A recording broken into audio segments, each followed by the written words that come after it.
Everyone, it's Nicole and I'm here with another layout. This layout I did in my self-proclaimed scrapbooking day. I was going to go to a crop and I hurt my back that week and I didn't think I could sit for 12 hours. So I was like, you know what? This Saturday, what I'm going to do is I'm going to go upstairs and I'm going to work on just layouts from the page kits that we've been putting together in the making page session or the kit creation. So I grabbed 3 or 4 of those kits, or maybe those were the ones that I brought to the last all-day crop that I went to.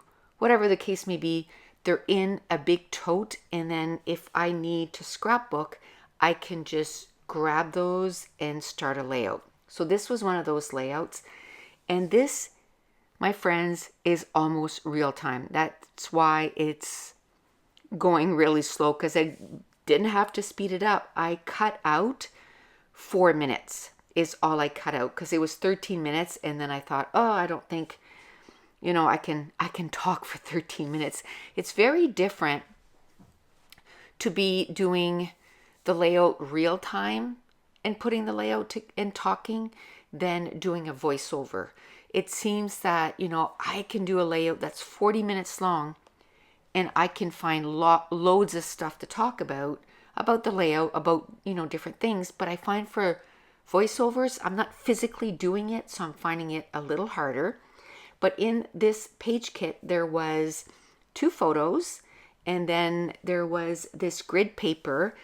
And by the way, if you love scrapping with grid paper like I do, we have as our digital prints so many grid papers. We have what we call medium, and then we have what we call small. And when you print it out on an 8.5 by 11, you can use it over and over and over again for your journaling spots, or you can use the whole 8.5 by 11 and just plop it on layout, and then you can build your layout all on that grid. And the great thing that it's a digital print is that you can print it over and over again. And talking about that, I've had quite a few people ask when the physical products are going to come. It's coming real soon. It just seems that there's always something that stops the process. So right now, I'm the only one that is not sick.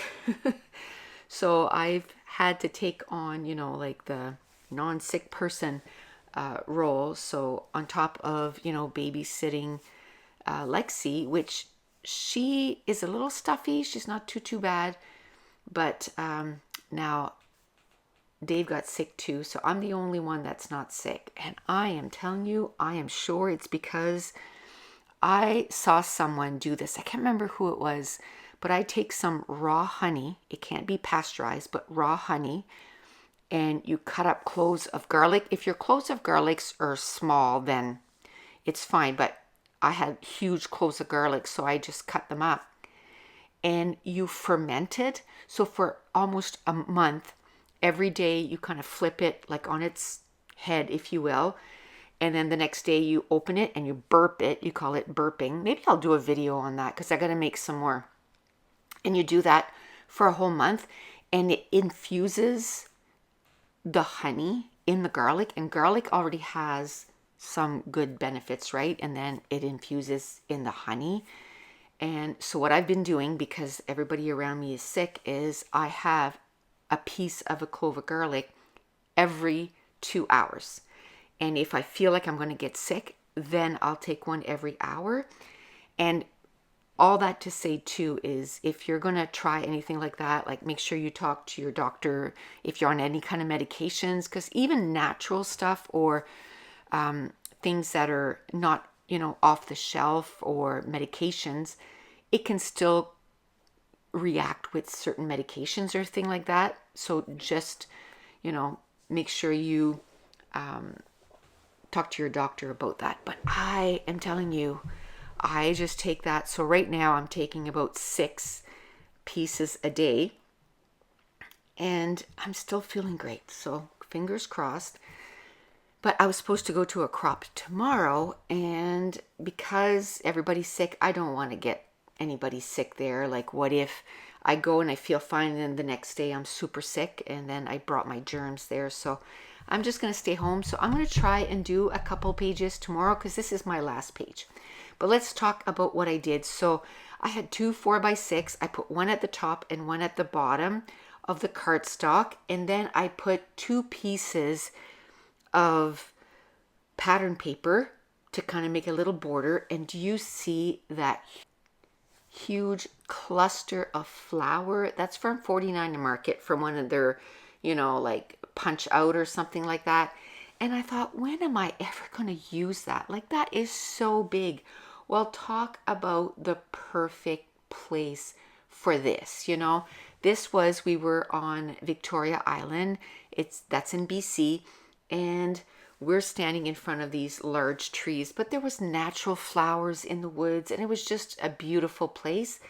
But because of the layout, the way I did the layout, that cluster of flower fits perfectly there. And I think that's why the page came together so quickly, because it was just like 1 photo, 2 photo, the large cluster, and then I put a grid paper underneath the flower.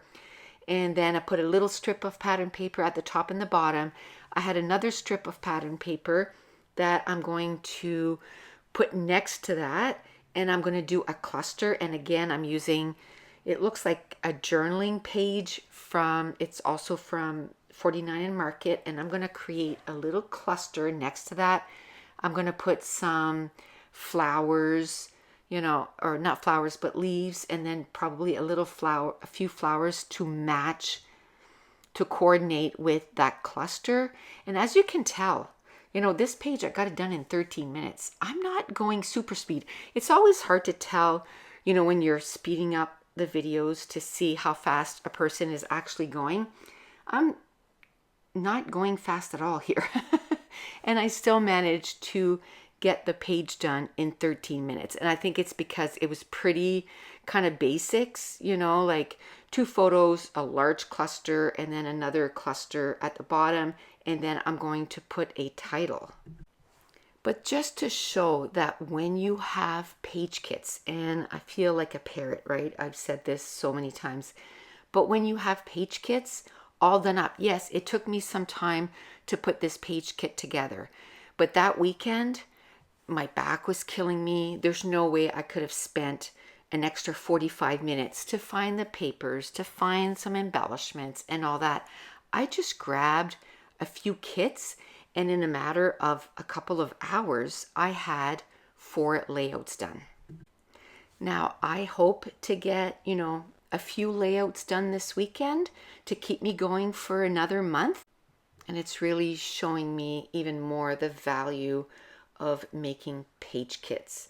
1, you can get layouts done so much faster, but 2, when you only have a little bit of time, you can put a layout together in no time at all. And the last thing I did to add a little bit more interest on my layout, I took a few rub-ons and added some X's all over the page. But that's it. That's going to complete this layout. So if you're new to my channel, don't forget to hit subscribe if you're enjoying these videos. If you wouldn't mind giving me a thumbs up, leave me a comment down below. And I want to thank you so much for watching. Bye.